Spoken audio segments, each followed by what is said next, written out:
नमस्कार दोस्तों, मैं नीरज श्रीवास्तव। आप सभी लोग देख रहे हैं न्यू मीडिया।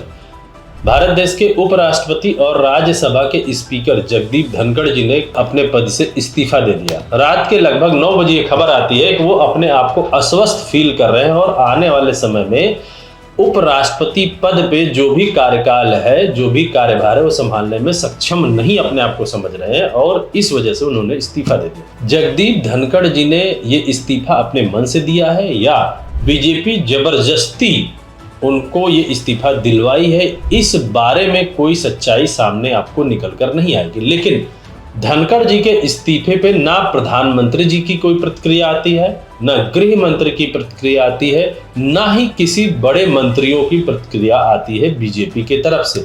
ना तो बीजेपी बल्कि बीजेपी के सहयोगी दलों की भी कोई प्रतिक्रिया नहीं आती। इससे समझ में आता है कि ये कहीं ना कहीं पूरी सोची समझी साजिश के तहत धनखड़ जी से इस्तीफा लिया गया था।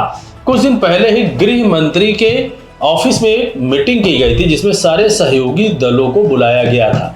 अब ये ऐसा लगता है कि मानो उस मीटिंग में ये बात बता दी गई थी कि धनखड़ जी बहुत जल्दी ही या तो रिजाइन देंगे या उनसे रिजाइन लिया जाएगा, लेकिन कोई भी आदमी अपनी प्रतिक्रिया बाहर जाहिर नहीं करेगा। यहीं से बात समझ में आती है कि धनखड़ जी ने खुद कुछ भी रिजाइन नहीं दिया है, ना कि वो बीमार हैं, ना उनको बीमारी की वजह से वो समझ रहे हैं कि आगे का कार्यकाल नहीं पूरा कर सकते, बल्कि बीजेपी कहीं ना कहीं उनको प्रेशर देकर ये रेजिग्नेशन लेती है। अब धनखड़ जी के अगर हम 2 साल के कार्यकाल को देखें और पहले जिस तरीके से वो गवर्नर रहे हैं उनके कार्यकाल को देखें तो बीजेपी अभी तक उनके राजनीतिक सफर में पूरे तरीके से उनके साथ रही है।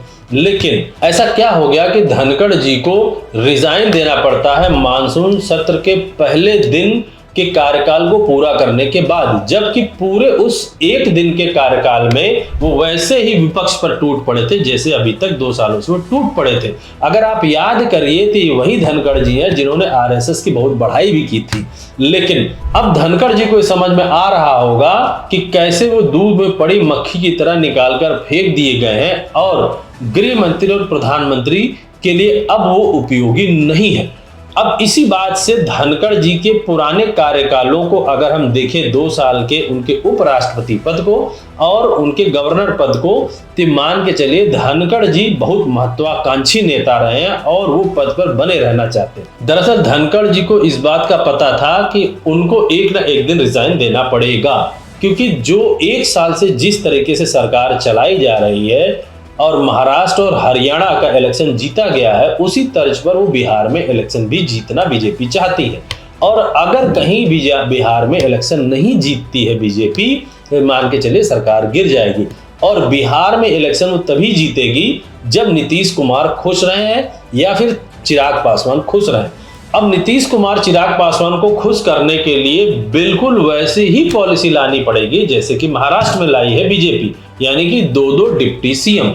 अब 2 डिप्टी सीएम बीजेपी तभी बिहार में बना सकती है जब नीतीश कुमार बिहार के सीएम पद से हटे।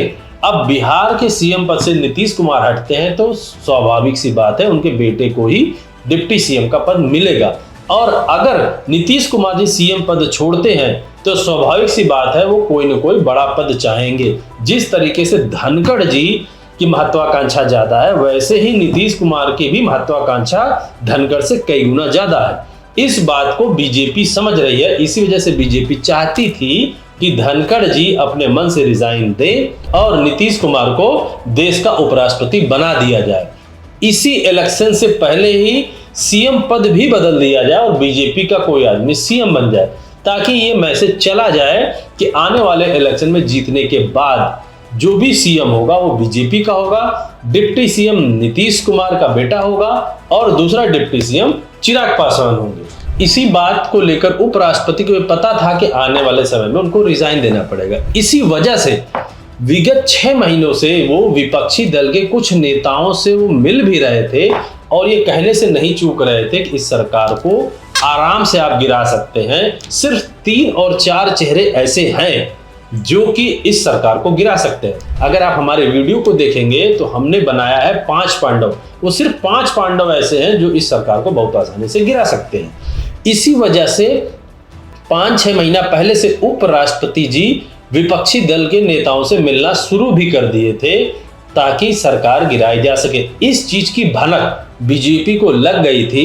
कि कहीं ना कहीं ये आदमी उनको डैमेज करना शुरू कर दिया। इससे पहले कि नीतीश कुमार और चंद्रबाबू नायडू का दिमाग फिरे और नीतीश कुमार और चंद्रबाबू नायडू आपस में साठगांठ करें कि 2-2 साल के पीएम बने, उससे पहले ही धड़कर जी को हटा दिया जाए। इसी वजह से आनन फानन में डिसीजन लिया गया। बहरहाल ये आने वाले समय में बीजेपी के खिलाफ कितना पड़ता है ये हमारे उपराष्ट्रपति पर डिपेंड करता है।